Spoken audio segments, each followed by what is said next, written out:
السلام علیکم ورحمۃ اللہ وبرکاتہ۔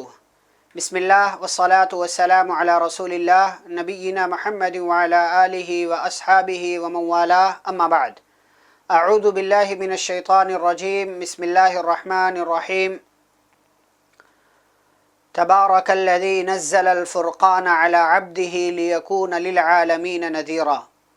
رب اشرح لی صدری ویسر لی امری واحلل عقدۃ من لسانی یفقہوا قولی۔ سبحانک لا علم لنا الا ما علمتنا انک انت العلیم الحکیم۔ رب زدنی علما۔ اللہم صل علی محمد وعلی آل محمد کما صلیت علی ابراہیم وعلی آل ابراہیم انک حمید مجید۔ اللہم بارک علی محمد وعلی آل محمد کما بارکت علی ابراہیم وعلی آل ابراہیم انک حمید مجید۔ معزز و محترم اسلامی بھائیوں اور بہنوں، آسان تفسیر قرآن کی اس 18ویں مجلس میں آپ تمام کا استقبال ہے۔ انشاءاللہ آج ہم پارہ نمبر 18 کی تعلیمات، اس کی باتیں اور اللہ رب العالمین کے فرامین جاننے کی کوشش کریں گے۔ پارہ نمبر 18 میں بنیادی طور سے 2 سورتیں ہیں، ایک تیسری سورہ بھی ہے، لیکن اس کی کچھ ہی آیتیں اس پارے کے اندر موجود ہیں۔ سب سے پہلی سورہ جس سے اس پارے کا آغاز ہوتا ہے سورۃ المؤمنون، سورہ نمبر 23۔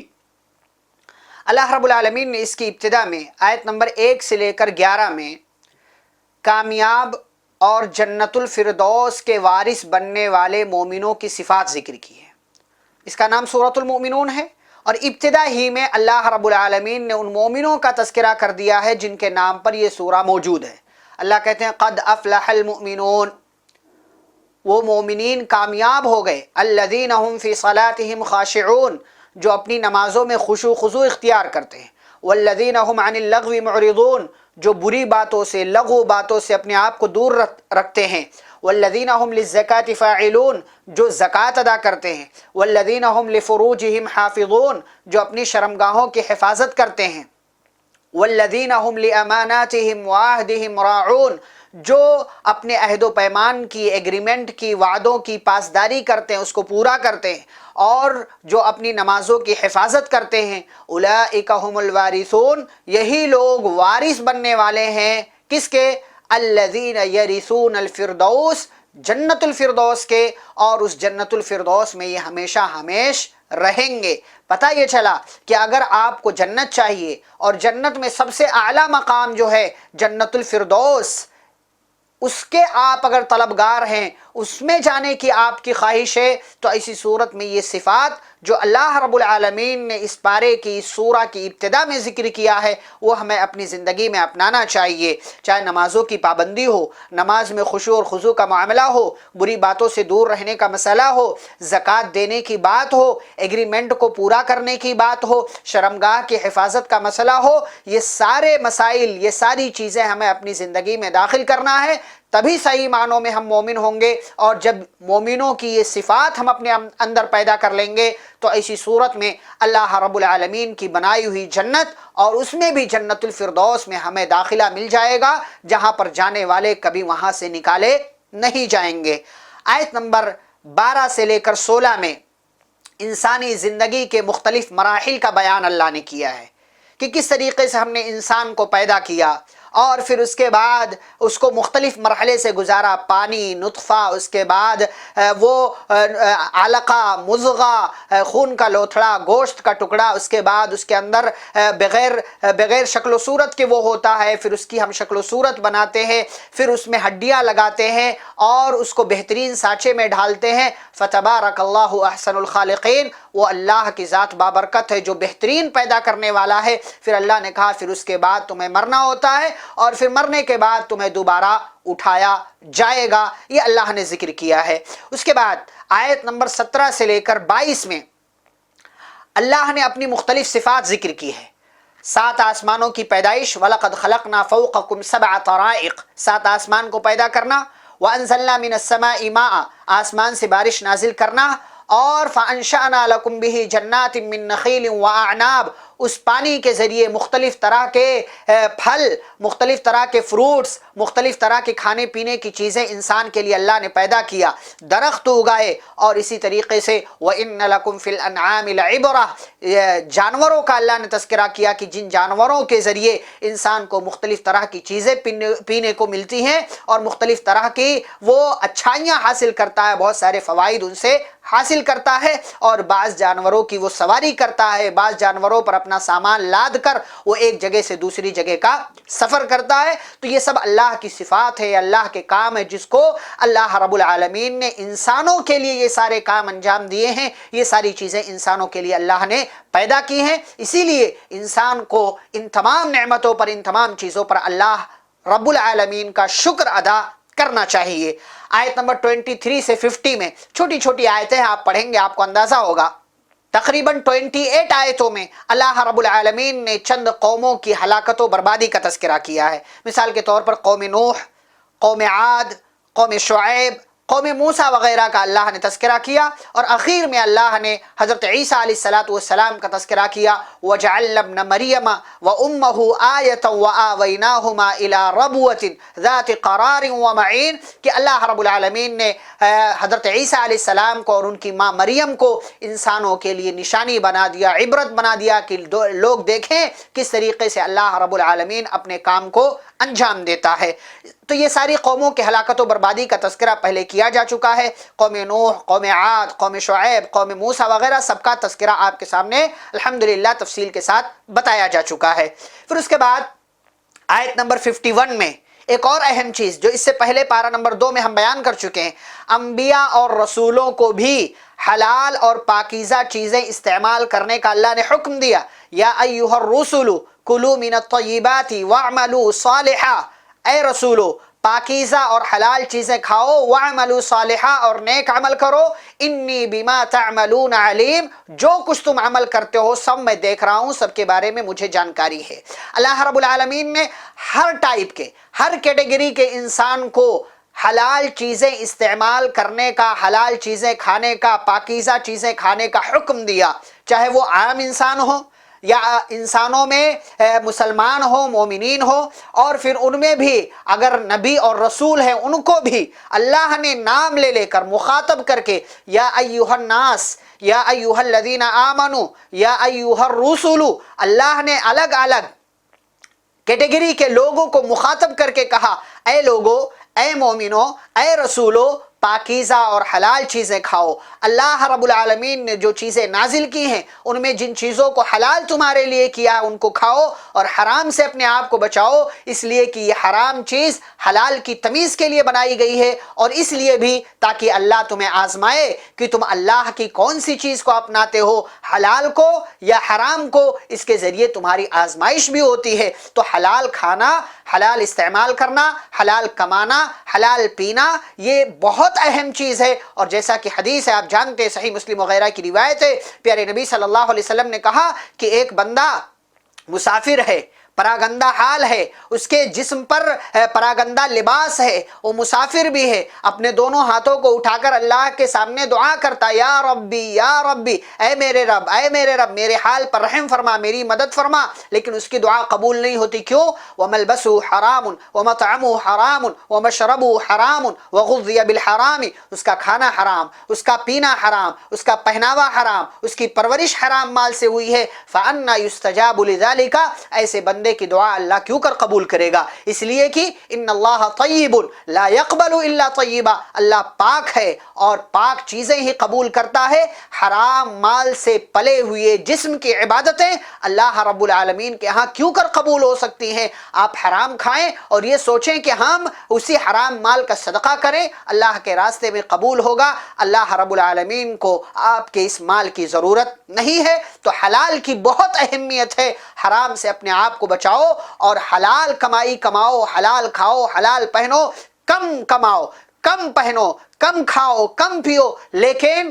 جو حلال ہے وہی کماؤ، اور جو حلال ہے اسی چیز کا استعمال کرو۔ اپنی زندگی کو عیش و عشرت والی بنانے کے لیے کبھی بھی حرام ذرائع کا سہارا نہ لو۔ معمولی سے فائدے کے لیے، چند روز کے فائدے کے لیے آپ حرام تو کما لیں گے، لیکن اس کا انجام اس دنیا میں بھی آپ کے لیے بھیانک ہو سکتا ہے اور آخرت میں بھی اس کا انجام بھیانک ہو سکتا ہے۔ آیت نمبر 56 سے 61 میں خیر کے کاموں میں بڑھ چڑھ کر حصہ لینے والوں کا اللہ نے ذکر کیا۔ نسارع لهم في الخيرات بل لا يشعرون ان الذين هم من خشية ربهم مشفقون، بے شک وہ لوگ جو اپنے رب سے ڈرتے ہیں، جن کے دلوں میں ان کے رب کا ڈر ہے، اور والذین هم بآیات ربهم یؤمنون، جو اپنے رب کی آیتوں پر ایمان رکھتے ہیں اور جو اپنے رب کے ساتھ کسی کو شریک نہیں کرتے، والذین یؤتون ما آتوا وقلوبهم وجلة انہم الی ربهم راجعون، اور جو لوگ انہیں دیا گیا اس میں سے لوگوں کو دیتے ہیں اور ان کا دل کانپتا ہے، وقلوبهم وجلة، اس بات سے کہ انہیں اللہ کی طرف لوٹایا جائے گا، اولئک یسارعون فی الخیرات وهم لها سابقون، یہی وہ لوگ ہیں جو خیرات کے، اچھائی کے کاموں میں آگے بڑھنے والے ہیں، بڑھ چڑھ کر حصہ لینے والے ہیں اور اسی میں سبقت کرنے والے ہیں۔ وَلَا نُكَلِّفُ نَفْسًا إِلَّا وُسْعَهَا، اور ہم کسی بھی انسان کو، کسی بھی نفس کو اس کی طاقت سے زیادہ کا مکلف نہیں بناتے کہ تم اپنی طاقت سے زیادہ عبادتیں کرو، اللہ کو یہ چیز بھی پسند نہیں ہے۔ آیت نمبر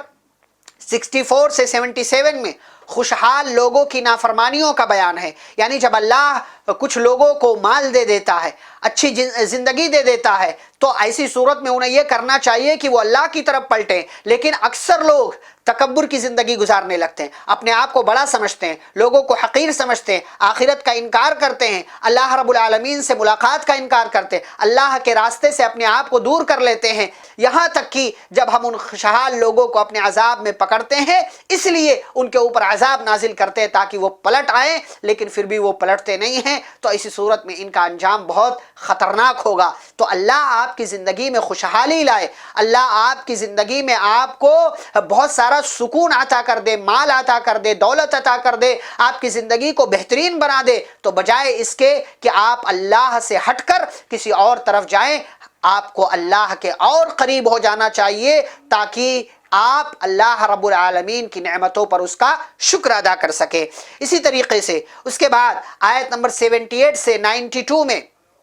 چھوٹی چھوٹی آیتیں ہیں، اللہ کے عظمت اور مشرکین سے چند سوالات اور ان کے جوابات کا تذکرہ کیا گیا۔ پہلے تو اللہ کی تعریف بیان ہوئی کہ وہی وہ ذات ہے جس نے تمہیں پیدا کیا، تمہیں کان دیا، آنکھیں دی، دل دی، تمہیں زمین میں پھیلا دیا، وہی وہ ہے جو زندہ کرتا ہے، مارتا ہے، جو رات اور دن کا نظام چلا رہا ہے،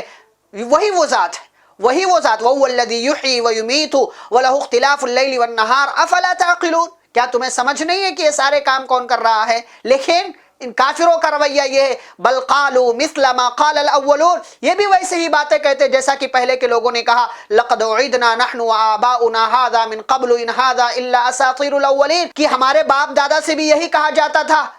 اور ہم سے بھی آج یہی کہا جا رہا ہے، یہ سب تو من گھڑت کہانیاں ہیں۔ آپ ان سے پوچھیں کہ آسمان و زمین میں جو چیزیں ہیں وہ کس کی ہیں، تو کہیں گے اللہ کی ہے، تو تم نصیحت کیوں نہیں حاصل کرتے ہو؟ یہ ان سے پوچھیں کہ 7 آسمانوں کا، زمینوں کا رب کون ہے، تو کہیں گے کہ اللہ ہے، تو پھر اللہ کا تقوی کیوں نہیں اختیار کرتے؟ آپ ان سے پوچھیں کہ کس کے ہاتھ میں ہر چیز کی بادشاہت ہے، کون ہے جو لوگوں کو پناہ دیتا ہے اور جس کو کسی کی پناہ کی ضرورت نہیں ہے، تو یہ کہیں گے کہ اللہ۔ فَأَنَّا تُسْحَرُونَ، کہاں پھر رہے ہو؟ آ جاؤ، بل اتیناہم بالحق وانہم لکاذبون، ہم نے ان کو حق دیا تو ان لوگوں نے ہماری باتوں کو جھٹلانا شروع کر دیا۔ یہ مشرکین سے چند سوالات تھے، ان کے جوابات خود مشرکین دے رہے ہیں، اس کے باوجود اللہ رب العالمین کی باتوں پر یہ عمل نہیں کرتے ہیں۔ آیت نمبر 97 سے 98 میں 2 آیتوں میں شیطانی وسوسوں سے بچنے کی دعا سکھائی گئی ہے۔ وَقُلْ رَبِّ أَعُوذُ بِكَ مِنْ هَمَزَاتِ الشَّيَاطِينِ وَأَعُوذُ بِكَ رَبِّ أَنْ يَحْضُرُونَ،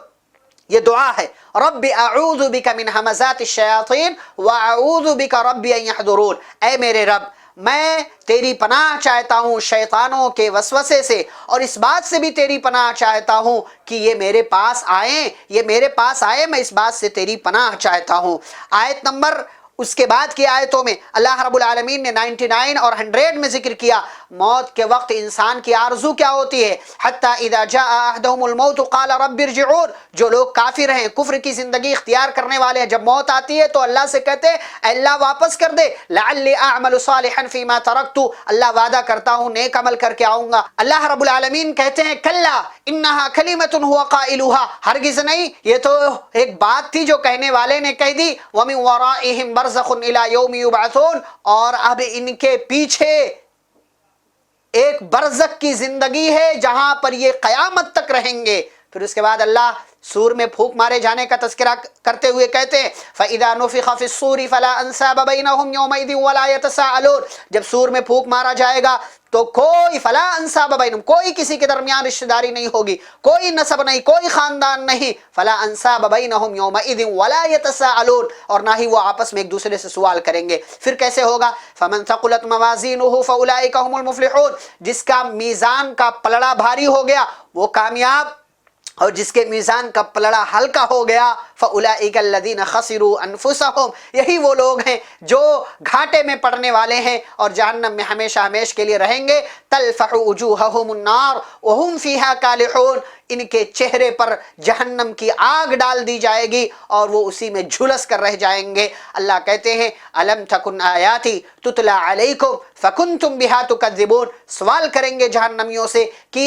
کیا ہماری آیتیں تمہارے پاس تلاوت نہیں کی جاتی تھی تو تم لوگوں نے ہماری آیتوں کا انکار کر دیا. اللہ نے پھر آگے کہا کہ یہ جہنمی پھر درخواست کریں گے اللہ سے آیت نمبر 105 سے 109 میں ربنا غلبت علینا شقوتنا وکنا قوما ضالین، اے ہمارے رب بدبختی ہمارے اوپر غالب آ گئی، ہم گمراہ تھے. ربنا اخرجنا منها فإن عدنا فإنا ظالمون، اے ہمارے رب تو ہم کو واپس لوٹا دے، اگر ہم واپس گئے تو وعدہ کرتے ہیں کہ ہم ظلم کر کے نہیں آئیں گے. اللہ رب العالمین کا وہی جواب آئے گا کہ نہیں، جو زندگی ملی وہ ختم ہو چکی ہے، اب یہاں سے کسی کو دوبارہ واپس نہیں بھیجا جائے گا. اور اس سورہ کی آخری آیات میں آیت نمبر 115 سے 118 میں اللہ نے کہا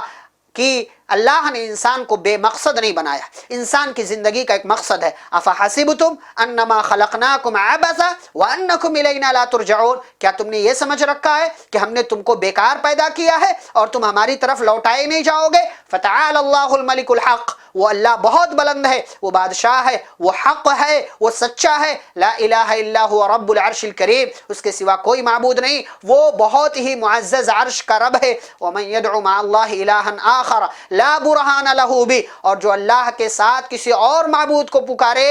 فَإِنَّمَا حِسَابُهُ عِنْدَ رَبِّهِ، ایسے بندے سے اللہ حساب لے گا، اس کا رب حساب لے گا، اور وہ کافروں کو کامیاب نہیں کرتا. آپ دعا مانگتے رہیے رب اغفر وارحم وانت خیر الراحمین، اے میرے رب تو مجھے معاف کر دے، مجھ پر رحم فرما، بے شک تو سب سے بہترین رحم کرنے والا ہے. یہاں پر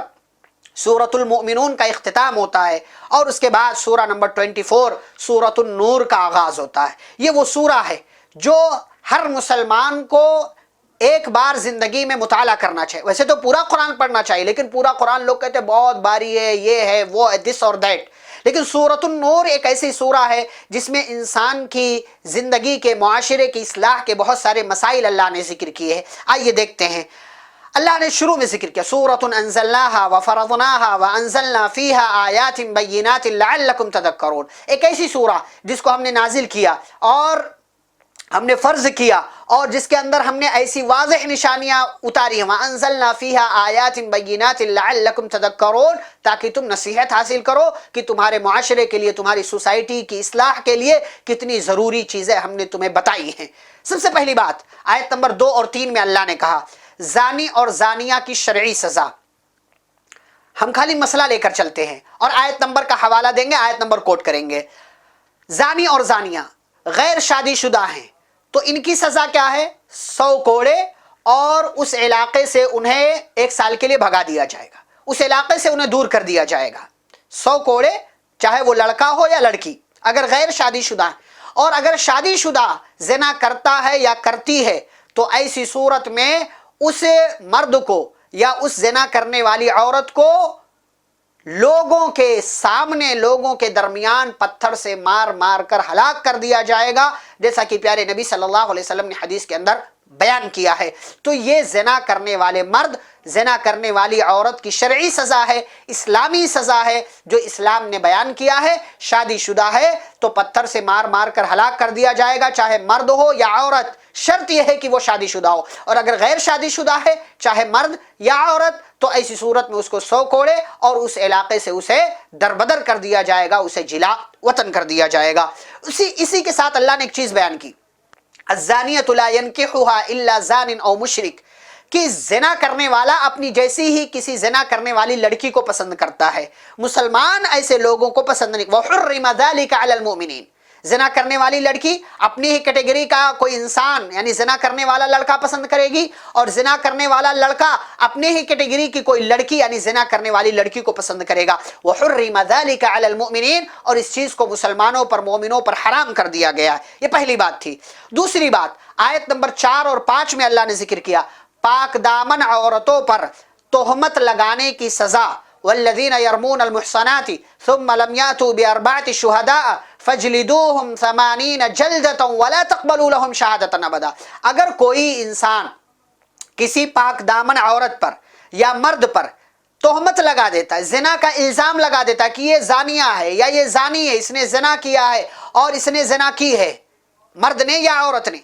ثم لم یأتوا بأربعة شہداء، پھر وہ 4 گواہ نہیں لاتا ہے، یعنی اپنے ساتھ مزید 3 لوگوں کو گواہ نہیں لاتا ہے، تو اللہ رب العالمین کہتے اس کو 80 کوڑے مارو، اس کو 80 کوڑے مارو، اس لیے کہ عزت کا معاملہ ہے۔ گرچہ اس نے دیکھا بھی ہے، اکیلے دیکھا ہے، لیکن مزید 3 گواہ اس کو اور لانا ہے۔ گرچہ سچائی ہے کہ اس لڑکے نے یا لڑکی نے زنا کیا ہے، لیکن عزت کا چونکہ معاملہ، اس لیے شریعت کہتی ہے 3 اور گواہ لاؤ، اگر نہیں لاتے خاموش رہو، عزت پر پردہ ڈال کے رہو۔ فجلدوہم 80 جلدہ، ورنہ 80 کوڑے کھانے کے لیے تیار رہو۔ ولا تقبلوا لهم شہادۃ ابدا، اور ایسے لوگوں کی گواہی کا کوئی اعتبار نہیں ہوگا۔ واولئک هم الفاسقون، اور ایسے لوگ فاسق و فاجر مانے جائیں گے۔ الا الذین تابوا من بعد ذلك واصلحوا، ہاں اگر کوئی توبہ کر لے، اپنی اصلاح کر لے تو اللہ بخشنے والا، رحم کرنے والا ہے، لیکن توبہ کرنے کی وجہ سے وہ 80 کوڑے والی سزا یہ معاف نہیں ہوگی، بلکہ بعد میں توبہ کرنے کے بعد اس کی گواہی قبول ہوگی اور وہ فاسقوں کی لسٹ سے نکل جائے گا، لیکن 80 کوڑے اس کو برداشت کرنے پڑیں گے، اس کو کھانے پڑیں گے، جیسا کہ آگے آ رہا ہے۔ اچھا، مزید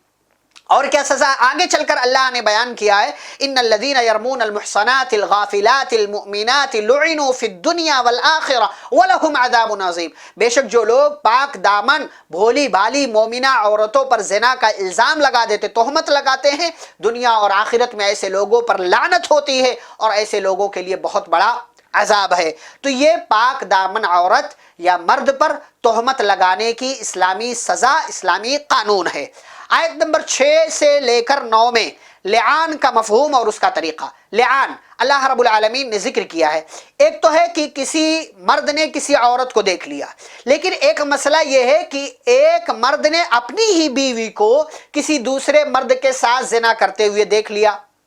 تو اس کو بھی اب 3 گواہ اور لانے ہیں اپنے ساتھ، گرچہ وہ اس کا شوہر ہے، لیکن اس کی یہ بات مانی نہیں جائے گی جب تک کہ مزید 3 گواہ وہ لے کر نہ آئے۔ اچھا، لیکن اب 3 گواہ اس کے پاس نہیں ہیں، لیکن چونکہ اس نے دیکھا ہے، رکھنا بھی نہیں چاہ رہا ہے، تو اللہ کہتے ہیں ایک دوسرا راستہ، اسے لعان کہتے ہیں۔ والذین یرمون ازواجہم ولم یکن لہم شہداء الا انفسہم، اللہ کہتے ہیں کہ جو لوگ اپنی بیوی پر، اپنے جوڑے پر یعنی بیوی مرد پر یا مرد اپنی بیوی پر زنا کا الزام لگائے اور خود ان کے سوا کوئی اور گواہ ان کے پاس نہ ہو، فشہادۃ احدہم 4 شہادات باللہ، تو ان میں سے ایک کی گواہی اللہ کی گواہی، اللہ کی قسم کے ساتھ 4 گواہ مان لیا جائے گا، یعنی وہ اللہ کی قسم کھا کر کہے گا میں نے دیکھا ہے، میں نے دیکھا ہے، میں نے دیکھا ہے، میں نے دیکھا ہے، انہو لمن الصادقین، اگر وہ سچا ہے تو اللہ کی قسم کھا کر 4 مرتبہ یہ کہے۔ والخامسہ، اور 5ویں بار یہ کہے گا کہ ان لعنت اللہ علیہ ان کان من الکاذبین، کہ اللہ کی لعنت مجھ پر ہو اگر میں جھوٹا ہوں، یہ کہے گا مرد۔ اچھا، عورت اپنے ذات سے یا اپنے اوپر سے اس سزا کو دور کرنے کے لیے کیا کہے گی؟ ان تشہدہ